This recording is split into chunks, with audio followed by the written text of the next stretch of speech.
Mapagpalayang araw sa lahat. Ngayong araw ang pambansang araw po ng mga bayani. Gunitay natin, parangalan at pagbigay ang pugay. Ang lahat po ng mga bayaning nagbuwis ng buhay. Lakas, talino, tapang, at kapakanan ng sambayanan at kalayaan para sa inang bayan ang kanilang inalay. Sila'y buong tapang na tumindig sa gitna po ng matinding panglulupig, hinarap ang lahat ng hamon.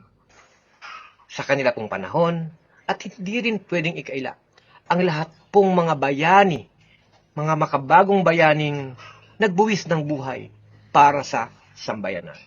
Ang kanilang sakripisyo ay hindi ho natin malilimutan. At ang kanilang mga halimbawa ay dapat magsibing halimbawa para sa ating lahat.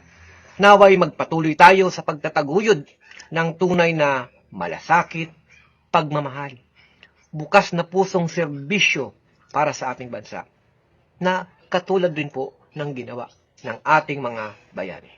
Mabuhay po ang bayani ng sambayanan.